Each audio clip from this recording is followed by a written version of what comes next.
एक दफा का जिक्र है। एक गांव था जिसका नाम रामपुर था। इस गांव में रामू अपनी बीवी सुनीता और अपने बेटे चंदू के साथ एक छोटे से घर में रहता था। रामू खेती बाड़ी किया करता था। रामू का बेटा बहुत भोला और रहमदिल था और सब गांव वाले ये जानते थे। एक दिन सुनीता बोली, चंदू बेटा, बाजार से टमाटर ले आओ, ये लो 5 रुपए। जी माँ, अभी लाता हूँ। रुको और मेरी बात कान खोल कर सुन लो। किसी पर रहम खाकर इसे ये 5 रुपए हरगिज मत देना। तुम्हारे बाप ने ये बहुत मुश्किलों से कमाए हैं। और फिर चंदू बाजार से टमाटर लेने चला जाता है। जब चंदू टमाटर की दुकान पर पहुंचता है तो दुकान वाला इसे अपनी दुकान पर देखकर अपने झूठे दुखड़े सुनाने लग जाता है। कोई मेरी मदद करो, मेरी बेटी बहुत बीमार है।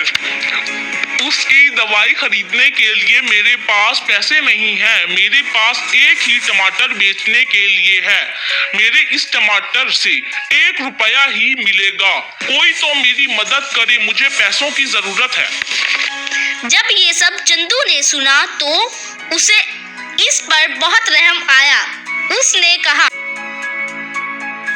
भाई, मेरे पास 5 रुपए है, उसमें तुम्हारी बेटी की दवाई आ सकती है। तुम इन 5 रुपयों का मुझे ये एक टमाटर दे दो। तो चंदू को क्या पता था कि वो इसे उल्लू बना रहा है, जबकि सारे टमाटर कपड़े के नीचे छुपाए बैठा था। और जब चंदू इस एक टमाटर को लेकर घर पहुंचा तो सुनीता बोली, चंदू टमाटर ले आए?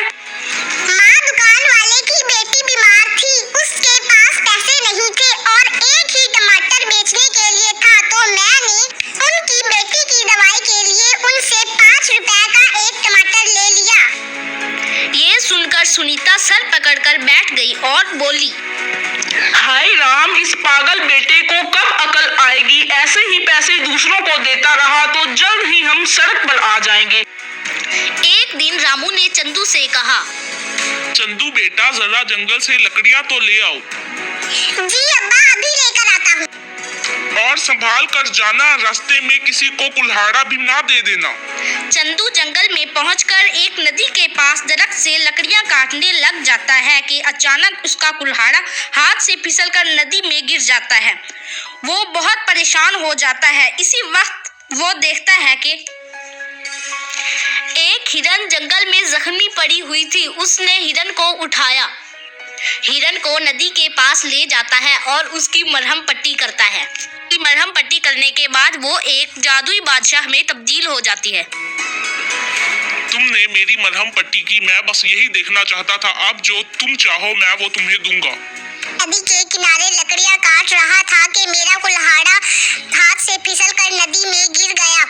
मुझे वो कुल्हाड़ा चाहिए। वो जादू की मदद से पानी में जाता है और एक सोने का कुल्हाड़ा ले आता है। ये कुल्हाड़ा तुम्हारा है? ये मेरा कुल्हाड़ा नहीं है। वो फिर से अपने जादू की मदद से नदी में जाता है और एक चांदी का कुल्हाड़ा ले आता है। ये कुल्हाड़ा तुम्हारा है? ये मेरा कुल्हाड़ा नहीं है। वो फिर से अपने जादू की मदद से नदी में जाता है और एक लोहे का कुल्हाड़ा ले आता है। ये कुल्हाड़ा तुम्हारा है? हाँ, ये मेरा कुल्हाड़ा है। आपका बहुत शुक्रिया। मैं तुम्हारी रहमदिली और ईमानदारी देखकर बहुत खुश हुआ, इसलिए ये तीनों कुल्हाड़े मैं तुम्हें इनाम में देता हूँ। आपकी बहुत बहुत मेहरबानी। फिर चंदू तीनों कुल्हाड़े लेकर अपने घर की तरफ चल देता है। सुनीता ये सब देखकर हैरान हो जाती है और पूछती है, तुम ये तीनों कुल्हाड़े कहाँ से लाए हो? तो उसका बेटा उसे सब बात बताता है कि वो कहाँ से लेकर आया है। रामू, सुनते हो क्या? देखो तो सही अपना बेटा क्या लेकर आया है। हमारी तो लॉटरी लग गई, हम करोड़पति हो गए। इस तरह वो अमीर हो गए और खुशी से रहने लगे। चंदू इसी तरह लोगों की मदद करता रहा। रहमदिली और ईमानदारी का नतीजा हमेशा अच्छा होता है।